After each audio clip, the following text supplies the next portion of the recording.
Hello students, आपका स्वागत है मेरे यूट्यूब चैनल में। और आज मैं आपके साथ डिस्कस करने जा रहा हूं केमिस्ट्री का पेपर 2021 का जो नीट में क्वेश्चंस आए हुए थे केमिस्ट्री के पेपर में। तो टोटल क्वेश्चन हमारे आपके 50 हैं। इसमें सेक्शन ए में आपके 35 क्वेश्चन हैं और सेक्शन बी में आपके 15 क्वेश्चन हैं। तो इनके सारे क्वेश्चन की हम लोग आज एनालिसिस करेंगे कि कौन सा क्वेश्चन कैसा था और क्या क्या इसमें आंसर है। तो हम लोग सेक्शन ए से स्टार्ट करेंगे। इसमें मैं आपको ये भी बता दूंगा कि इस बार आपके जो सेक्शन ए के 35 क्वेश्चन है उसमें आपको 35 के 35 कंपलसरी क्वेश्चन थे और सारे अटेम्प्ट करने थे, जिसमें आपके जो सेक्शन बी के जो 15 क्वेश्चन है उसमें आपको कोई भी 10 क्वेश्चन आपको करने थे। 10 से तो यानी टोटल मिला के आपको 45 क्वेश्चन के ही अटेम्प्ट करने थे। टोटल आपके 45 क्वेश्चन आपके करेंगे। चलिए, तो हम लोग एक एक करके क्वेश्चन का डिस्कशन करते हैं। तो जो पहला क्वेश्चन आपका, हेलो स्टूडेंट। अच्छा स्टूडेंट, तो हम डिस्कस कर रहे हैं सेक्शन ए का केमिस्ट्री का पहला question. Right option for the number of tetrahedral and octahedral voids in hexagonal primitive unit cell. तो बेटा हेक्सागोनल जो प्रिमिटिव यूनिट सेल होता है उसको हम लोग HCP से रिप्रेजेंट करते हैं। इसमें number of atoms per unit cell कितना होता है? 6। तो जो वायर्ड होते हैं, जो ऑक्टाहेड्रल वायर्ड होते हैं, वो number of atoms per unit cell के बराबर होते हैं। यानी एक यूनिट सेल में यानी कितने ऑक्टाहेड्रल वायर्ड कितने हो जाएंगे? तो ऑक्टाहेड्रल वायर्ड कितने हो जाएंगे आपके? 6 हो जाएंगे। और जो टेट्राहेड्रल वायर्ड होंगे वो आपके डबल होते हैं the number of atoms in a unit cell. तो ये कितना हो जाएगा आपका? 12। टेट्राहेड्रल वायर्ड कितने हो जाएंगे आपके? 12 हो जाएंगे। तो इस तरीके से ऑप्शन आपका कौन सा सही होगा इसमें? तो ऑप्शन की बात करेंगे तो ये आपका 12:6 आपका सही हो जाएगा। Which of the following methods can be used to obtain highly pure metal which is liquid at room temperature? तो इसके लिए जो आपका ऑप्शन होगा ये आपका डिस्टिलेशन। तो इसमें आपका जो जिंक होता है, कैडमियम और आपका मरकरी, ये आपके 3 वोलेटाइल मेटल होते हैं। तो वोलेटाइल मेटल होते हैं तो इनको हम लोग बाय डिस्टिलेशन प्यूरिफाई कर सकते हैं। बाय डिस्टिलेशन आप इनको क्या कर सकते हैं? प्यूरिफाई कर सकते हैं। अगले क्वेश्चन की बात करते हैं। For a reaction A to B, enthalpy of reaction is -4.2 kilojoule per mole and enthalpy of activation is 9.6 kilojoule per mole. The correct potential energy profile for the reaction. देखो बेटा, जो आपकी रिएक्शन आपकी exothermic होती है, क्योंकि delta H आपका जो दे रखा है इसका -4.2 किलो जूल पर मोल दिया है। किलो जूल पर मोल दिया है, तो इसका किलो जूल पर मोल दिया है आपका। तो इसकी जो एक्टिवेशन एनर्जी जो हो जाएगी ये आपकी निगेटिव में दे रखी है। तो इसका जो डायग्राम जो बनेगा जाके, तो एक्जोथर्मिक रिएक्शन का बेटा प्रोफाइल इस तरीके से बनता है। तो ये आपका एक्जोथर्मिक रिएक्शन का प्रोफाइल ऐसे। तो प्रोडक्ट आपका यहाँ हो जाएगा और रिएक्टेंट आपका ए यहाँ हो जाएगा। तो इस तरीके से ये बनना चाहिए, यानी प्रोडक्ट आपका ऊपर होगा और रिएक्टेंट आपका नीचे हो जाएगा। इस तरीके से बनेगा। तो इस तरीके से आंसर कौन सा इसका सही होगा? आपका फर्स्ट। अगले क्वेश्चन पढ़ते हैं।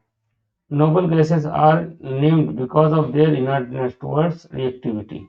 Identify an incorrect statement about them. Noble gases have very high melting and boiling points. Noble gases have weak dispersion forces. तो बेटा नोबल गैसेस में वीक डिस्पर्सन फोर्सेस होते हैं कि वो नॉन पोलर होती हैं। Noble gases have large positive value of electron, ये भी सही है। नोबल गैसेस इलेक्ट्रॉन ऐड लेती नहीं है, अगर जबरदस्ती डालोगे तो एंडोथर्मिक प्रोसेस होगी। Noble gases are sparingly soluble in water. तो नोबल गैसेस स्पेरिंगली सॉल्युबल यानी बहुत कम सॉल्युबल होती हैं, ये भी सही है। इसका आंसर ए पहला वाला इनकरेक्ट हो जाएगा कि noble gases very high melting and boiling point. जो गैसेस का मेल्टिंग पॉइंट बॉइलिंग पॉइंट बहुत कम होता है। The structure of beryllium chloride in solid state and vapour phase. तो बेरिलियम क्लोराइड की अगर स्ट्रक्चर की बात करेंगे तो बेरिलियम आपका जो सॉलिड स्टेट जो होती है उसमें बेरिलियम की स्ट्रक्चर बेटा इस तरीके से होती है। सॉलिड स्टेट में बेरिलियम की स्ट्रक्चर इस तरीके, ये आपका पॉलीमराइज कर जाता है, ये इसको इलेक्ट्रॉन देगा, ये इसको इलेक्ट्रॉन देगा, ये इसको इलेक्ट्रॉन देगा। तो सॉलिड स्टेट में इसकी किसका हो जाता है आपका, सॉलिड स्टेट में ये चेन हो जाता है। और आपका वेपर स्टेट में ये बेरिलियम फ्लोराइड जो होता है ये इस तरीके से इसमें बॉन्डिंग हो जाती है, डाइमराइजेशन हो जाता है, ये इसको इलेक्ट्रॉन दे देगा, इसको इलेक्ट्रॉन दे देगा। तो ये इसमें ऑप्शन हो जाएगा चेन एंड डाइमर रिस्पेक्टिवली। तो आंसर आपका 4 सही हो जाएगा। अगला question, acidic strength increases in the order given as HF से ज़्यादा HCl से HBr, ये सही है बेटा। स्टेटमेंट 1 आपका सही है कि P ब्लॉक में आपका दे रखा है डाउन टू ग्रुप जाने पे एसिडिक स्ट्रेंथ बढ़ती चली जाती है। जैसे आपका HF से ज़्यादा एसिडिक आपका कौन होगा, HF से ज़्यादा एसिडिक HCl होगा, HF से ज़्यादा एसिडिक आपका HCl होगा, HCl से ज़्यादा एसिडिक आपका HBr होगा, HBr से ज़्यादा एसिडिक आपका HI होगा। इसी तरीके से आपका ये भी याद रखिएगा, इसी तरीके और भी उसमें दे रखा पी ब्लॉक में, जैसे वाटर से ज़्यादा एसिडिक H2S होगा, H2S से ज़्यादा एसिडिक H2SE होगा। तो इसी तरीके से अमोनिया से ज़्यादा एसिडिक आपका PH3 होगा, PH3 से ज़्यादा एसिडिक आपका ASH3 होगा। तो इस तरीके से इनका भी down to group acidic strength बढ़ती है। तो पहला स्टेटमेंट सही है। Statement 2, at the size of elements Bri indicate down to group the bond strength of HF, HCl, HBri decreases, so the acidic strength, ये भी सही है।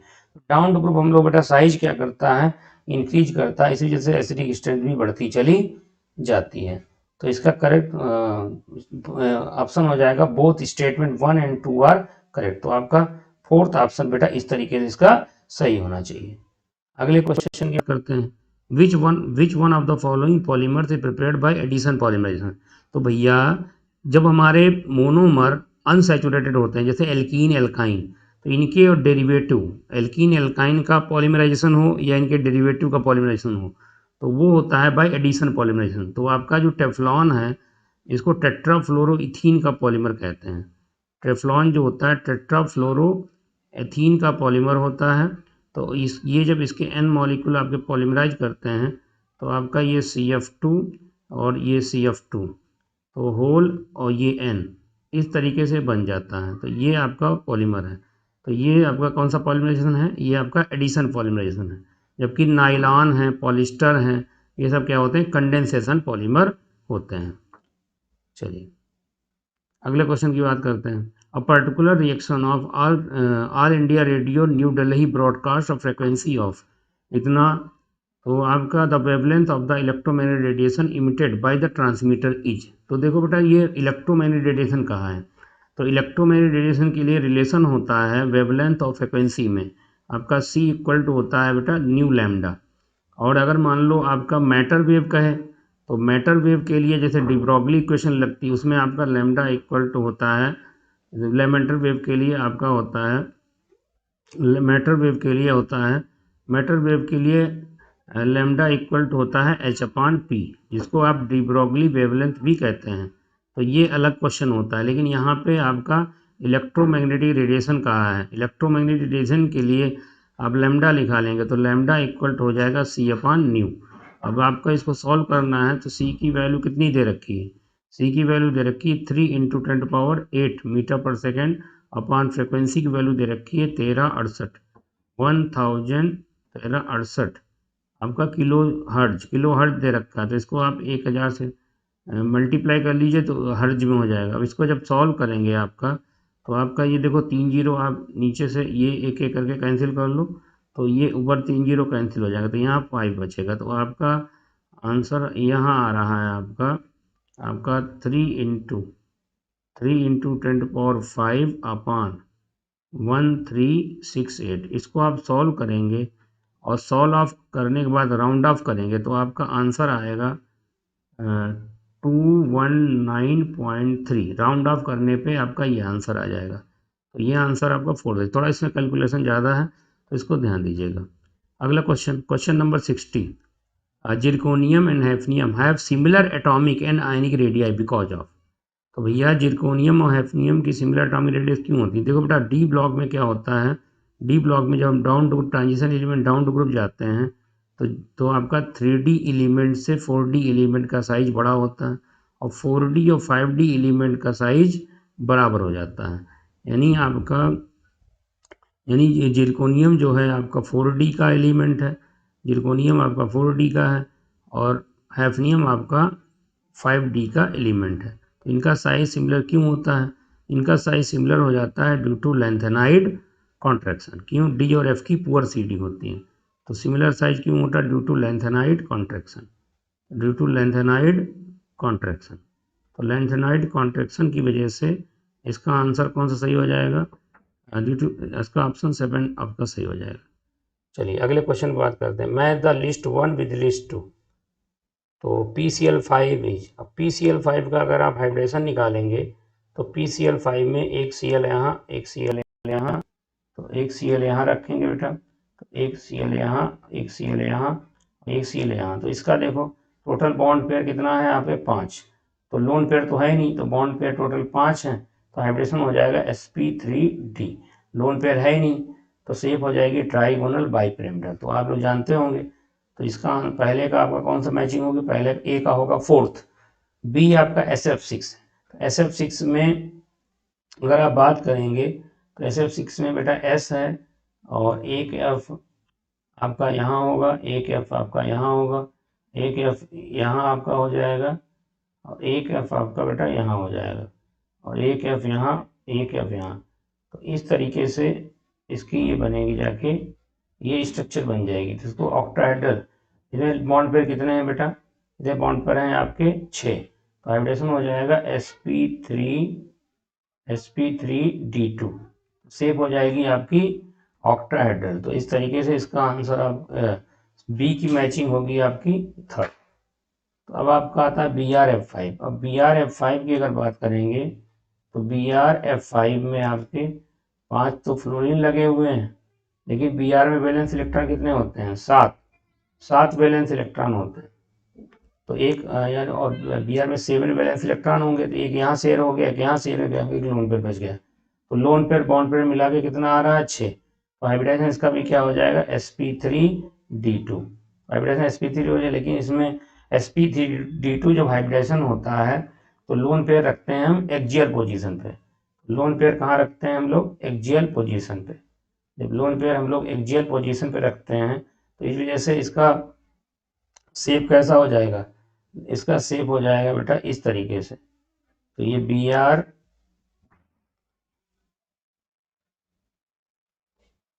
तो लोन पेयर इस तरीके से रखेंगे, ये Br आपका होगा और एक F यहाँ, एक F यहाँ, एक F यहाँ, एक F यहाँ, एक F यहाँ, एक लोन पेयर यहाँ हो जाएगा। तो शेप कौन सी बन जाएगी? शेप ये हो जाएगी बेटा स्क्वायर बाइपिरामिडल। तो शेप आपकी हो जाएगी स्क्वायर पिरामिडल। तो इसमें इसका आंसर कौन हो जाएगा? आपका first.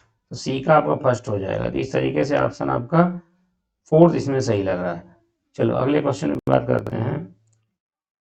What is the IUPAC name of the organic compound formed in the following chemical reaction? तो इसका ऑर्गेनिक कंपाउंड का IUPAC नेम क्या दे रखा है? तो इसमें आपका एसीटोन की बात करोगे तो एसीटोन बेटा स्वीट एफेरिक कंपाउंड होते हैं। इसको बेटा हम लोग क्या कहते हैं? एसीटोन कहते हैं। तो एसीटोन की रिएक्शन हम लोग एथिल मैग्नीशियम ब्रोमाइड तो C2H5 MgBr से जब कराएंगे in the presence of water dry ether present में कराओ तो ये बेटा इलेक्ट्रो न्यूक्लियोफिलिक एडिशन रिएक्शन होती है। यहाँ पार्शियल पॉजिटिव, यहाँ पे तो ये बेटा यहाँ माइनस, यहाँ पर तो ये यहाँ पे अटैक करेगा। तो ये और ये वाला पोर्शन आपका यहाँ पे अटैक कर जाएगा। तो इस तरीके से आपका बन के आएगा CH3C और ये CH3, यहाँ पे CH2CH3 हो जाएगा और यहाँ आपका OMgBr हो जाएगा। फिर इसकी क्या करेंगे? हाइड्रोलिसिस। इसकी वाटर से रिएक्शन कराएंगे प्लस माइनस, वाटर से रिएक्शन तो ये माइनस, ये प्लस, ये माइनस हो जाएगा और ये आपका प्लस हो जाएगा। तो यहाँ पे आपका हाइड्रोलिसिस हो जाएगी। तो CH3 और ये CH2CH3, यहाँ आपका क्या बन जाएगा? OH आ जाएगा। इसका स्ट्रक्चर 1 2 3 4, तो 2 मिथाइल ब्यूटेन 2 तो 2 मिथाइल ब्यूटेन 2 ऑप्शन कौन सा इसका होगा? थर्ड से। चलिए तो अगले क्वेश्चन की हम लोग बात करते हैं। तो अगले क्वेश्चन की बात करेंगे हम लोग।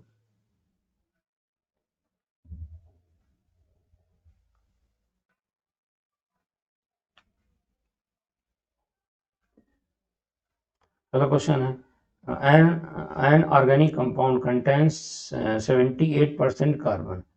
तो एक कोई ऑर्गेनिक कंपाउंड है जिसमें आपका 78% कार्बन दिया है। तो ये कोई ऑर्गेनिक कंपाउंड है जिसमें 8% कार्बन है। तो कार्बन आपका 78% और हाइड्रोजन आपका होगा 22%। अगर हम ऑर्गेनिक कंपाउंड का मास हम मान लें 100 ग्राम, तो इसमें 78 ग्राम आपका ये हो जाएगा और 22 ग्राम ये हो जाएगा। इसमें रिलेटिव नंबर ऑफ एटम्स निकालो, तो 78 अपान 12 करोगे, यहाँ 22 अपान 1 करोगे। तो इसको जब सॉल्व करोगे 12 6 जा 72, तो 12 6 जा 72, 6 बच्चा पॉइंट लगाओ 0 हो जाएगा, और 12 5 जा 60, तो 6.5 निकल के आएगा, और ये आपका 22 निकल गया। उसके बाद रिलेटिव नंबर ऑफ एटम्स निकल के आ गए। अब इनका रेशियो निकालो, सिंपल रेशियो निकालें होल नंबर, इनका पहले रेशियो निकाला जाता है। इनको होल नंबर रेशियो निकालने के क्या करते हैं हम लोग, छोटे से बड़े को डिवाइड कर देते हैं। तो इसको हम लोग 6.5 से डिवाइड करेंगे, नीचे 22 को भी 6.5 से डिवाइड करते हैं। ये तो बेटा 1 हो जाएगा, ये निकल के आपका 3 पॉइंट समथिंग निकल के आएगा। तो इस तरीके से हम लोग इसको 1:2 अब रेशियो मान सकते हैं। तो 1:3 मानोगे तो इसका फार्मूला क्या हो जाएगा आपका, CH3 हो जाएगा। अगले क्वेश्चन की बात करते हैं। तो 64 the pKb of dimethylamine and pK of acetic acid, इतना तो दिए रखा है। The correct option for the pH of dimethyl ammonium acetate. तो डाईमेथिल अमोनियम एसीटेट बेटा वीक, क्योंकि आपकी डाईमेथिल एमीन जो होती है, ये बेटा डाईमेथिल एमीन CH3 ये हमारा क्या है, वीक बेस है। तो ये हमारा वीक बेस है, और एसिटिक एसिड हमारा बेटा क्या है, सॉरी एसिटिक एसिड हमारा आपका वीक एसिड है। तो इन दोनों से की रिएक्शन से जो बनता है आपका, ये आपका डाईमेथिल अमीन CH3N डाईमेथिल अमीन, दोनों की रिएक्शन से बनेगा CH3NH2 प्लस CH3CO-, इस टाइप का आपका सॉल्ट बनेगा। ये सॉल्ट बनेगा। तो ये कौन सा सॉल्ट है, वीक एसिड और वीक बेस का टाइप का सॉल्ट है। इसकी सॉल्ट की हाइड्रोलिसिस के pH निकालने के लिए NCERT में फार्मूला दिया है। इसका फार्मूला क्या दिया है, pH इक्वल टू हाफ, और ये आपका pKw और प्लस pKa और माइनस pKb, ये फार्मूला आपका दिया है। तो इस फार्मूले में आप वैल्यू पुटअप करेंगे तो हाफ pKw बेटा आपकी 14 हो जाएगा, और प्लस pK आपका दिया है 4.77, 4.77 दिया है, और माइनस pKb कितना है आपका 3.27। तो इसको आप जब सॉल्व करेंगे तो आपका आंसर निकल के आएगा 7.75 नियरली। तो इसका आप ये आपका आंसर कौन सा हो जाएगा, सेकंड सी हो जाएगा। चलिए अगला क्वेश्चन है, right option for the statement Tyndall effect is.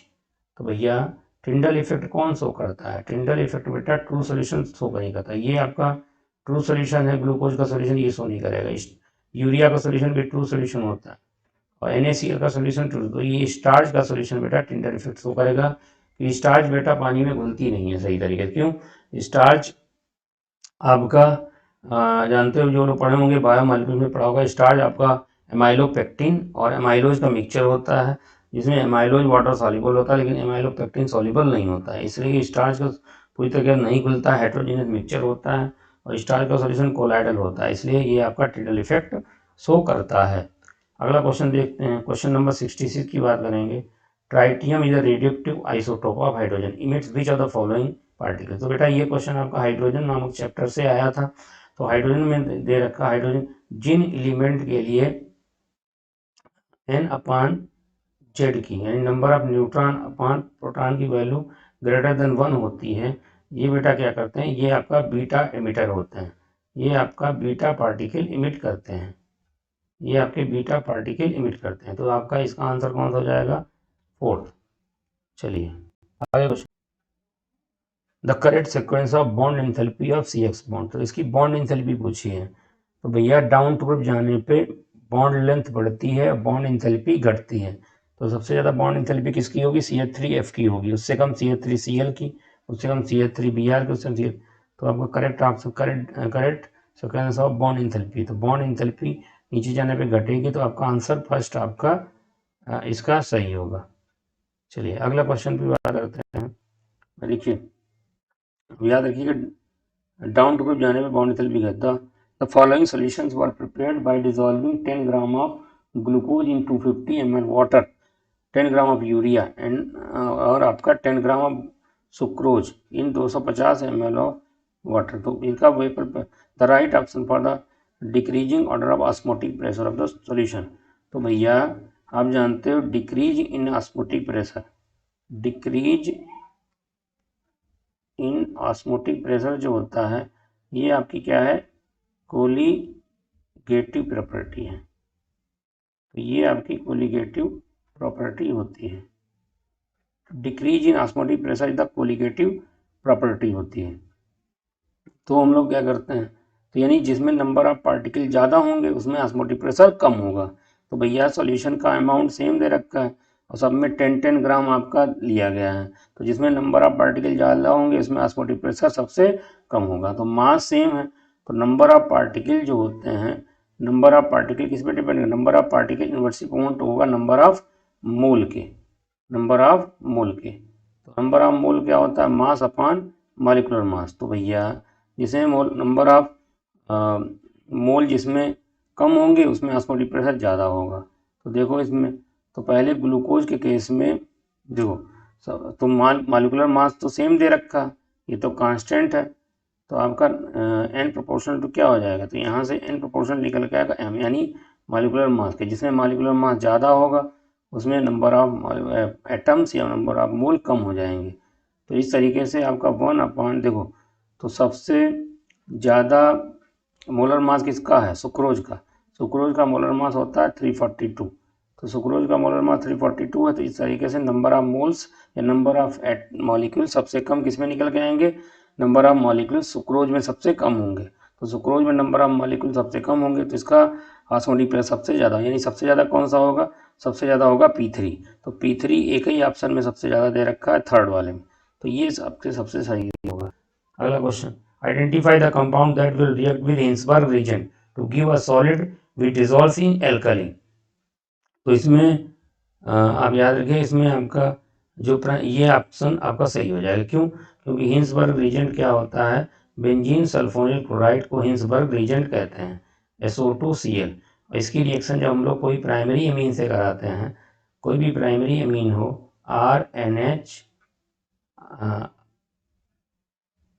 RNHR से, तो बेटा यहाँ से क्या होता है, ये HCl आपका निकल जाता है। तो आपका ये कंपाउंड बनता है, ये S डबल बॉन्ड O और ये N यहाँ H और यहाँ पे ये R। तो ये हाइड्रोजन बेटा एसिडिक है, एसिडिक हाइड्रोजन होने की वजह से ये बेटा क्या होता है, KOH में डिजॉल्व हो जाता है। तो याद है, जबकि सेकेंडरी अमीन का जो हिंसबर्ग रीजन से रिएक्ट तो करेगी लेकिन उसका कंपाउंड जो होगा KOH में डिजॉल्व नहीं होता है, और टर्सरी अमीन जो होती है हिंसबर्ग रीजन से रिएक्ट ही नहीं करती। चलिए अगला क्वेश्चन की बात करते हैं, the compound which shows metamerism. तो भैया मेटामेरिज्म हमारे केमिस्ट्री में देखो, एक तो कीटोन शो कर सकते हैं और दूसरा हमारा ईथर शो कर सकते हैं। तो ये हमारे सिलेबस में है। तो देखिए, तो इसमें ये होता क्या है, पाई पॉली जो वैलेंट, डाई वैलेंट या पॉली वैलेंट फंक्शनल ग्रुप और हमारे कौन शो करते हैं, और आपका सेकेंडरी एमीन शो कर सकते हैं, और बेटा इसके साथ हैं आपका टर्सरी एमीन भी शो कर सकते हैं। तो टर्सरी एमीन भी आपके शो कर सकते हैं, सेकेंडरी एमीन और आपका टर्सरी एमीन भी आपके मेटामेरिज्म शो कर सकते हैं। तो ये शो कर सकते हैं। तो इसमें होता क्या है, तो इसमें देखो इसका तो ईथर का जो जनरल ईथर जो होता है उनका जनरल, देखो ये आपका जो फार्मूला दिया है, ये जनरल फार्मूला आपका C3H8O, C3H8O है तो CnH2n प्लस 2O, ये हमारा जो फार्मूला होता है ये अल्कोहल और ईथर के लिए होता है, अल्कोहल एंड ईथर के लिए। तो इस फार्मूले को कौन कौन फॉलो कर रहा है, और ये C3H8 ये फॉलो कर रहा है और C4H10 ये फॉलो कर सकते। तो ये आपका ये वाला आंसर होगा, क्यों कि इसमें आपका जो ऑक्सीजन एटम होगा इसमें CH2 CH3 ये इधर हो जाएगा और CH2 CH3 इधर ही हो जाएगा, और एक तो ये कंपाउंड बन जाएगा, फिर एक आपका O CH3 यहाँ पे, एक आपका CH2 CH3 ये हो जाएगा। तो ये दोनों क्या होते हैं, मेटामर्स हैं। तो इस तरीके से एक और इसका बन जाएगा, लेकिन हम लोग केवल इतना ही बनाना, मेटामरीन कौन शो करेगा, तो ये थर्ड ऑप्शन शो करेंगे। Aspirin paracetamol belong to a class of narcotic analgesic. Narcotic analgesic वो होते हैं जिनसे आदमी एडिक्टेड हो जाता है, पर्सन एडिक्टेड हो जाता है। तो एस्पिरिन पैरामीटर ये नार्कोटिक नहीं होते हैं, ये आपके नाम, यानी पहला स्टेटमेंट आपका गलत है। दूसरा है morphine and heroin are non narcotic analgesic. तो ये जबकि मार्फिन और हीरोइन जो होते हैं ये ओपियम प्रोडक्ट होते हैं, ये आपके नार्कोटिक एनर्जेसिक। इस तरीके से बोथ स्टेटमेंट 1 2 आर फॉल्स। तो इस तरीके से ऑप्शन आपका पहला सही हो जाएगा। ये आपका क्वेश्चन केमिस्ट्री एवरीडे लाइफ से है।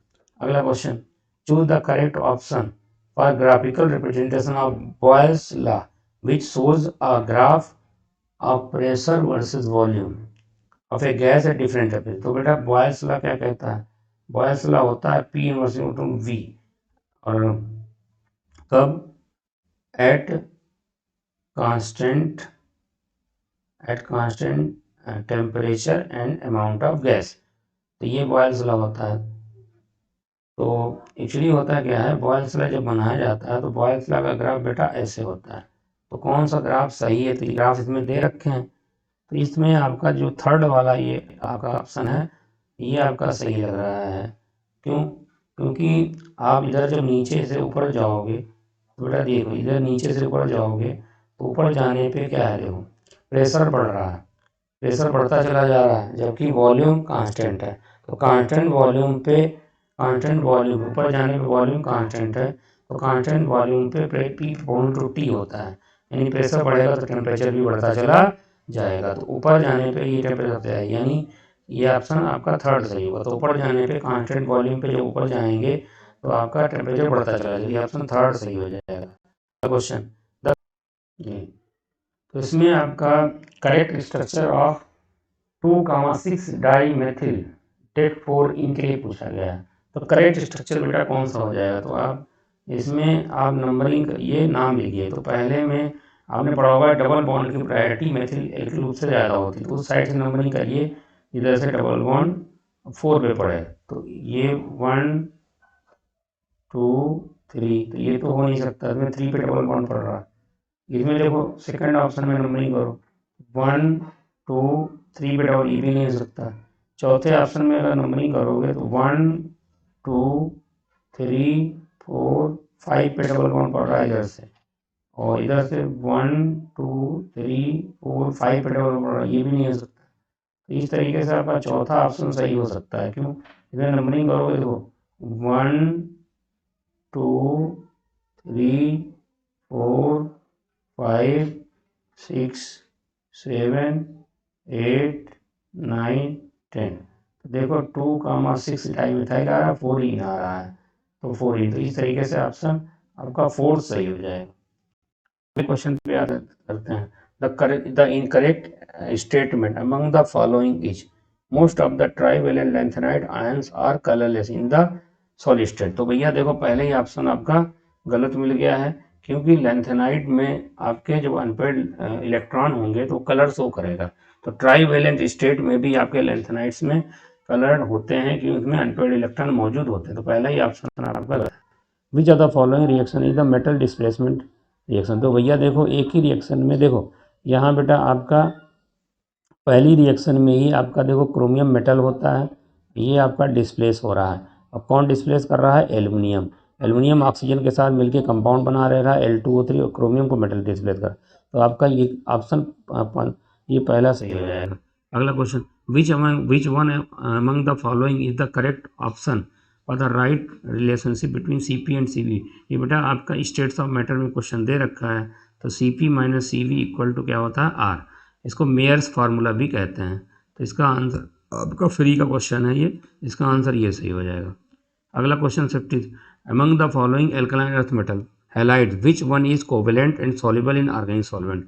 तो भैया इसमें जो आपके लिथियम और बेरिलियम के कंपाउंड, लिथियम बेरिलियम के कंपाउंड हाईली कोवेलेंट होते हैं और ऑर्गेनिक कंपाउंड में सॉल्युबल होते हैं। इसका आंसर आपका थर्ड सही हो जाएगा, due to Fajans rule. Dihedral angle of least stable conformer, तो लीस्ट स्टेबल जो कन्फर्मर होता है उसमें डायहेड्रल एंगल होता है 0 और टॉर्सनल स्ट्रेन होती है मैक्सिमम। टॉर्सनल स्ट्रेन कितनी होती है, मैक्सिमम। अगला question, ethylene diamine tetra acetate ion is hexadentate ligand with 4 O. देखो बेटा, जो ethylene diamine tetra acetate ligand जो होता है ये आपका हेक्साडेंटेड होता है और इसमें आपका इस तरीके से इसकी स्ट्रक्चर होती है, इस तरीके से इसकी स्ट्रक्चर होती है। तो ये आपका हेक्साडेंटेड लिगेंड होता है। और यहाँ देखो, एक यहाँ से बॉन्ड बनाएगा, यहाँ से एक, यहाँ से एक, यहाँ से, दो नाइट्रोजन एटम से एक यहाँ से बनाएगा, एक यहाँ से बनाएगा। तो इस तरीके से ये आपका हेक्साडेंटेड होता है, तो with 4 oxygen and 2 nitrogen donor atoms. तो इस तरीके से चौथा ऑप्शन सही हो जाएगा।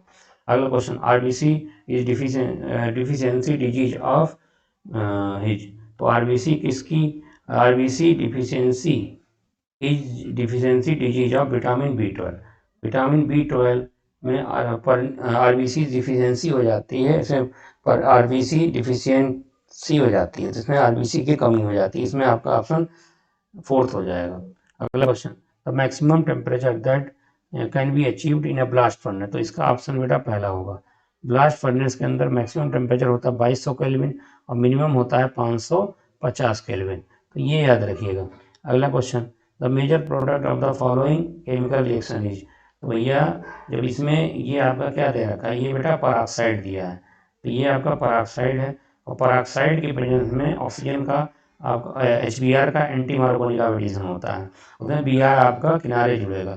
तो इसमें आपका आंसर सही हो जाएगा आपका ये वाला फोर्थ वाला, तो फोर्थ ऑप्शन आपका सही होगा। अगला क्वेश्चन देखिए, अगला question, the major product form in the dehydrohalogenation reaction of 2 bromopentane. तो भैया 2 ब्रोमोपेंटेन की बात कर रहा है, तो यहाँ पे आप Br लगाइए, तो ये CH2, ये CH2, ये CH3, 2 ब्रोमोपेंटेन। इसकी रिएक्शन आप एल्कोहलिक केवेज से कराएंगे, तो एल्कोहलिक केवेज से क्या होता है, एलिमिनेशन होता है। तो ये अल्फा है, ये बीटा है, ये बीटा है, तो 2 बीटा से हो सकता है एलिमिनेशन, लेकिन इसमें पेंटीन 2 इन बन रहा है, तो ये आपका यहाँ से निकलेगा और ये मोर स्टेबल एल्कीन होती है। क्यों, क्योंकि इसमें बेटा अल्फा हाइड्रोजन ज़्यादा है, तो इसमें अल्फा हाइड्रोजन ज़्यादा होने की वजह से ये एल्कीन ज़्यादा स्टेबल होती है। तो इसमें कितने अल्फा हाइड्रोजन हैं आपके, 2 3 2 5, इसमें 5 अल्फा हाइड्रोजन है। तो इसमें आपके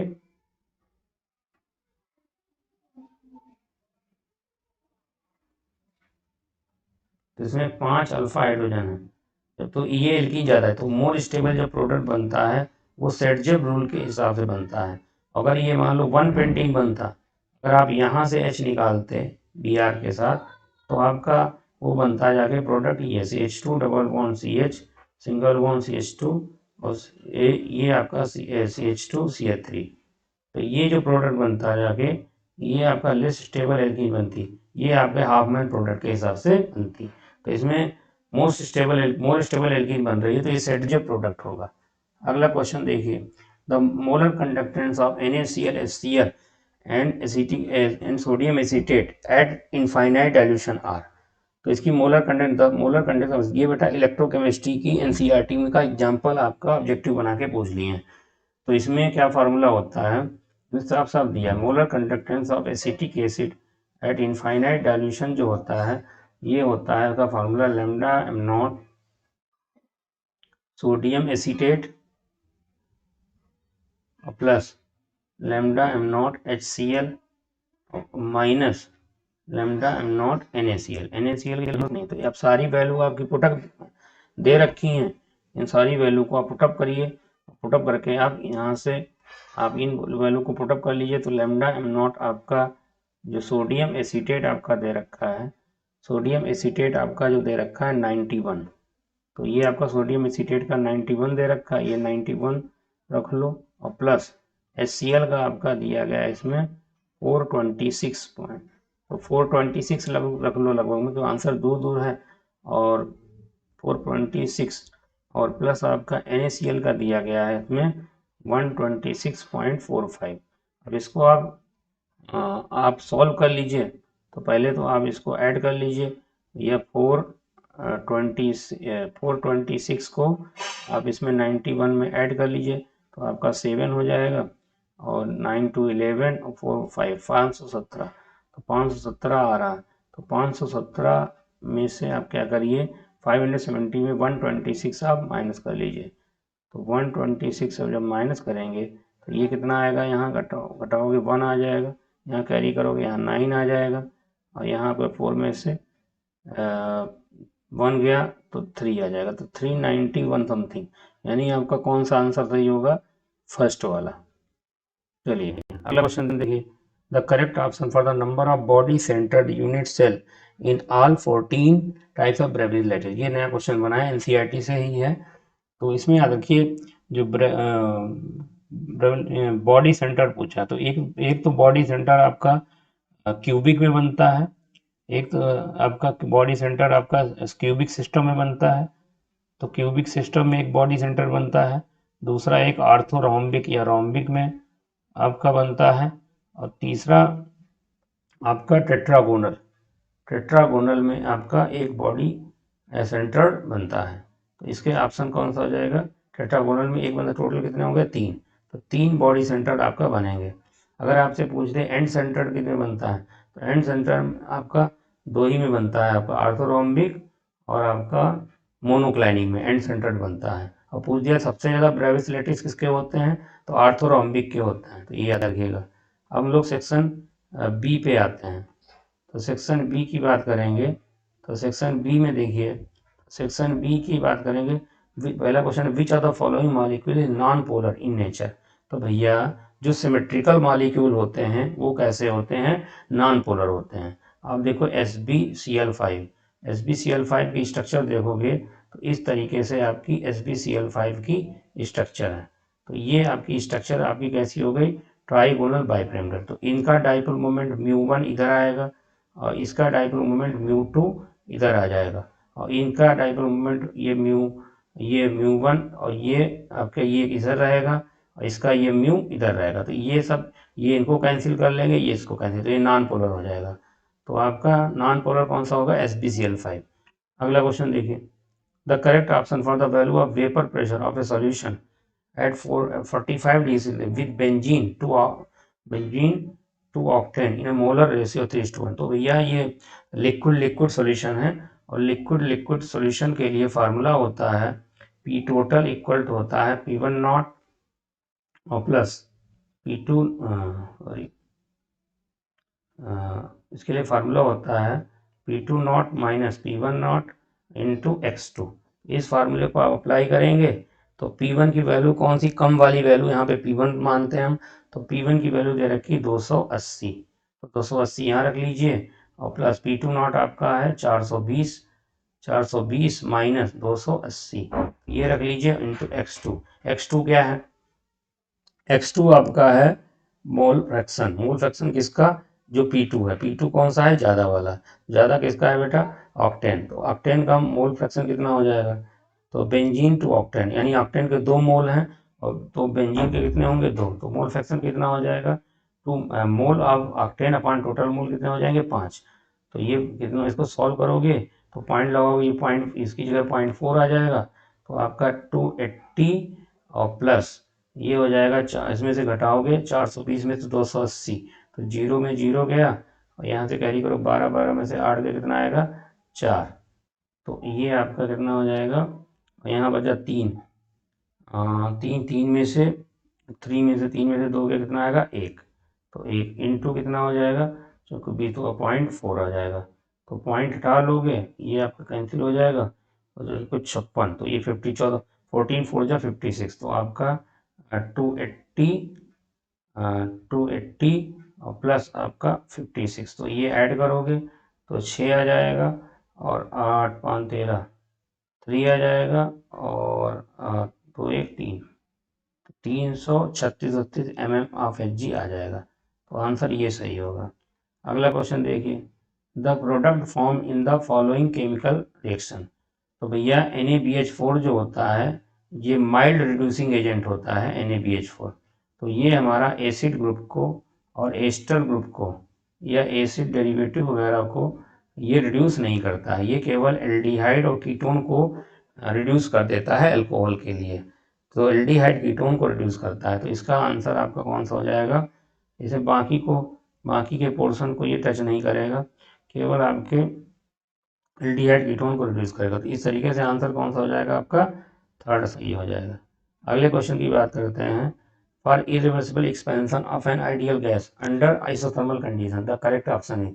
तो भैया अगर थर्मो में दे रखा है, अगर कोई गैस है और उसके लिए आइसोथर्मल कंडीशन है डेल्टा टी जीरो, तो गैस की एनर्जी केवल टेम्परेचर पर डिपेंड करती है, तो डेल्टा यू भी क्या हो जाएगा, जीरो।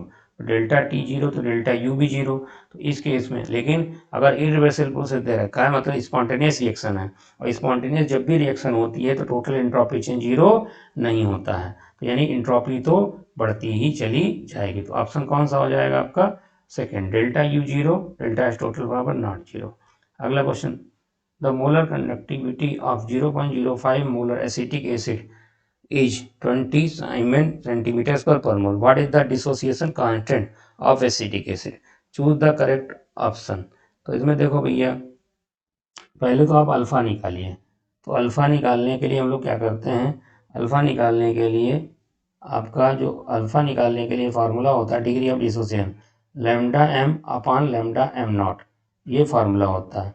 तो लैम्डा एम बेटा कितना दे रखा है, lambda M is the molar conductance at given concentration. तो गिवन कंडीशन कितना दे रखा है, 20, अपॉन लैम्डा एम नॉट क्या होता है, lambda M not molar conductance eight infinite dilution, जो आयनिक कंडक्टेंस के बराबर होगी।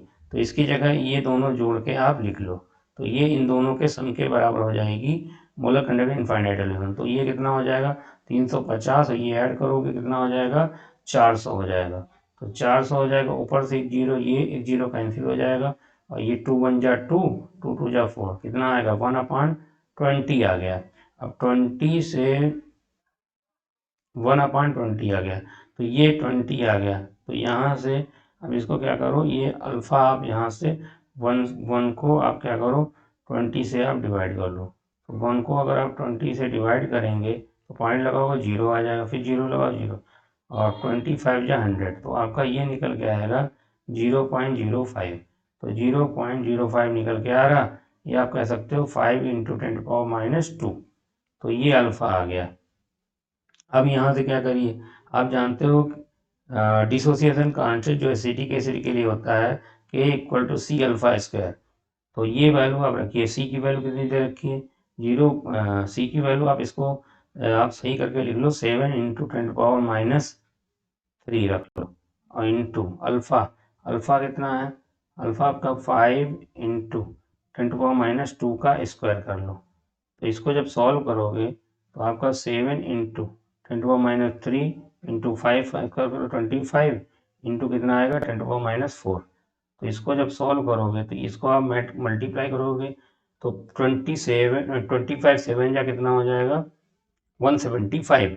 तो 175 इंटू आपका, इसको आप ऊपर कर लेता हूँ, तो यह आ जाएगा 175 इंटू 10⁻⁷ आ जाएगा। अब पॉइंट को इधर ले आओगे तो आपका आंसर आ जाएगा 1.75 इंटू 10⁻⁵। तो आपका आंसर कौन हो जाएगा, आपका ये सेकंड वाला। अगला क्वेश्चन, इसे मैच करना है, मैच लिस्ट 1 विद लिस्ट 2। तो इसमें आपका मैचिंग करना है, तो मैचिंग करोगे तो इसमें आपका दे रखा है, तो मैच लिस्ट 1 विद लिस्ट 2। तो इसमें देखो भैया, ये आपका ये दिया है Fe CN6। Fe CN6 की बात अगर करोगे तो FeCN6 में Fe की ऑक्सीडेशन नंबर कितनी निकल के आएगी, तो Fe की +3 निकल के आएगी। तो Fe का +3 निकल के आएगा तो Fe में होता क्या है, Fe का 26 एटॉमिक नंबर होता है। तो 26 का आप डायरेक्ट बना सकते हो Fe का। Fe का अगर बनाओगे तो Fe का बना के आएगा आर्गन 3d6 4s2, ये मैंने बताया था। तो 3 इलेक्ट्रॉन निकालोगे तो Fe3+ का बनेगा जाके आर्गन 3d5। तो 3d5 यानी 5 अनपेयर्ड, और डी में 5 ऑर्बिटल होते हैं तो 5 अनपेयर्ड इलेक्ट्रॉन हो जाएंगे। लेकिन बेटा एक्चुअली है क्या, तो 5 अनपेयर्ड इलेक्ट्रॉन हो जाएंगे, लेकिन एक्चुअली यहाँ है क्या, यहाँ आपका ये जो साइनाइड है ये आपका स्ट्रॉन्ग फील्ड लिगेंड दे रखा है। तो स्ट्रॉन्ग फील्ड लिगेंड आपका दे रखा है। तो स्ट्रॉन्ग फील्ड लिगेंड होने की वजह से आपको लग रहा हो 5 अनपेयर्ड इलेक्ट्रॉन होंगे, लेकिन नहीं, ये स्ट्रॉन्ग फील्ड लिगेंड की वजह से ये यहाँ पे पेयरिंग हो जाएगी और ये आपके यहाँ पेयरिंग हो जाएगा। तो एक अनपेयर्ड इलेक्ट्रॉन बचेगा। तो मैग्नेटिक मोमेंट कितना आएगा, 1.73। तो एक अनपेयर्ड इलेक्ट्रॉन पे मैग्नेटिक मोमेंट कितना निकल के आता है, 1.7। और इसमें देखो, इसमें भी Fe की ऑक्सीजन +3, 5 अनपेयर्ड इलेक्ट्रॉन होंगे, लेकिन what is the weak field ligand, तो मैग्नेटिक मोमेंट कितना निकलेगा, 5 पॉइंट समथिंग। तो ए का आपका कौन सा हो जाएगा, ए का आपका 4th होगा, इसमें भी ए का 4th, इसमें भी, और बी का आपका हो जाएगा, बी का आपका 1st हो जाएगा। तो इसमें बी का 1st दिया है, यानी ऑप्शन आपका यहीं से, बाकी जानने की जरूरत नहीं है। तो अब 91 का कौन सा हो जाएगा, 3rd। अगला क्वेश्चन। चलिए बेटा इस क्वेश्चन पे आते हैं हम लोग। इसमें दे रखा है the correct option for the total pressure of 4 gram of O2 and 2 gram H2 confined at total volume of 1 litre. तो इसमें बेटा तो पहले आप देखो बेटा, चाहे एक कंटेनर के अंदर कई सारी गैसों का मिक्सचर हो, चाहे कोई एक गैस हो, तो टोटल प्रेशर निकालने के लिए हम लोग आइडियल गैस इक्वेशन लगा सकते हैं।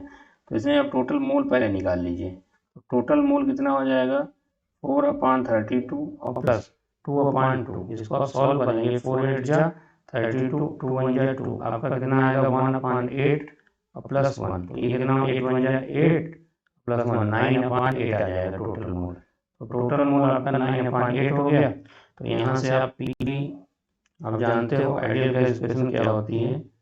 आइडियल गैस इक्वेशन आपका PV इक्वल टू होता है nRT। तो यहाँ से आपका P इक्वल टू क्या आ जाएगा, nRT/V। तो n की वैल्यू इतना कितनी दे रखी है, n की वैल्यू दे रखी है 9/8 इंटू R की वैल्यू 0.082 इंटू T की वैल्यू 273 और नीचे आपका वॉल्यूम कितना है 1। तो ये आपका देखो, यहाँ से इसको आप 8 लगभग कैंसिल कर सकते हो। तो ऊपर आपका थोड़ा सा आंसर ज़्यादा ले लीजिएगा। अब 9 को इससे आपका क्या करो, मल्टीप्लाई कर दो। तो आपका 9 3 जा 27 और 9 7 जा 63, 63 2 कितना हो जाएगा 65। तो वहाँ से कैरी हो गया 6 हो जाएगा, 9 2 जा 18, 18 6 कितना हो जाएगा आपका 24। तो 24 आ जाएगा। पॉइंट कहाँ लगेगा आपका, आप ये कह सकते हो यहाँ से 1 2 3, तो 3 डिजिट के बाद पॉइंट लगेगा। तो इसको आंसर थोड़ा सा इससे बढ़ा के मानिएगा। तो आपका आंसर कितना हो जाएगा, आपका आंसर आपका हो जाएगा आपका 2.5। तो ये आपका आंसर सही हो गया।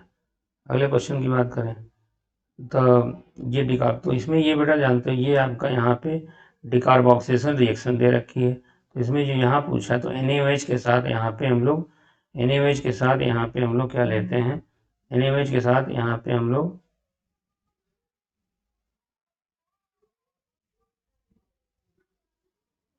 NaOH के साथ यहाँ पे हम लोग अगले NaOH के साथ यहाँ पे कैल्शियम ऑक्साइड लेते हैं, जिसको हम लोग क्या कहते हैं, क्विक लाइम। इन दोनों के मिक्सचर क्या कहते हैं हम लोग, सोडा लाइम। तो सोडा लाइम की प्रेजेंस में ये डिकार्बोक्सिलेशन रिएक्शन हो जाती है, स्टेप डाउन रिएक्शन होती है, एक कार्बन कम हो जाता है। तो ये ऑप्शन ये आपका सही हो जाएगा। अगला क्वेश्चन देखिए, the slope of Arrhenius plot ln k versus 1/t of first order reaction is. तो इसका स्लोप बेटा दे रखा है।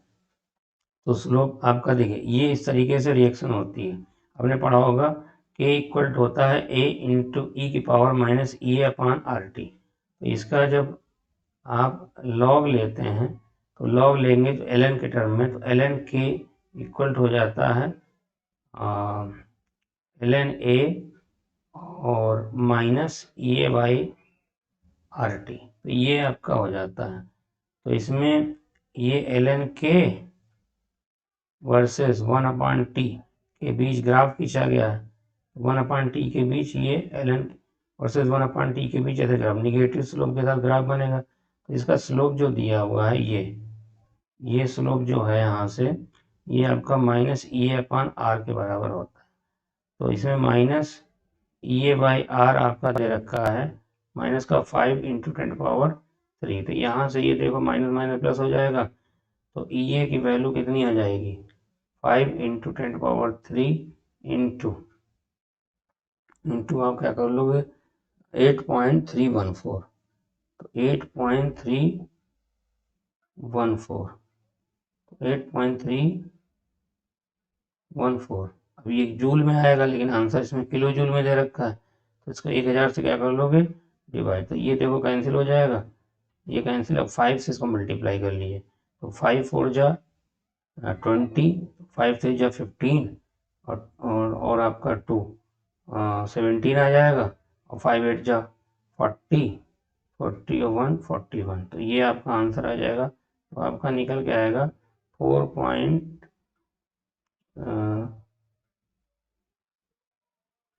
तो इसको आप मल्टीप्लाई करेंगे 541 पॉइंट समथिंग निकल के आएगा बेटा।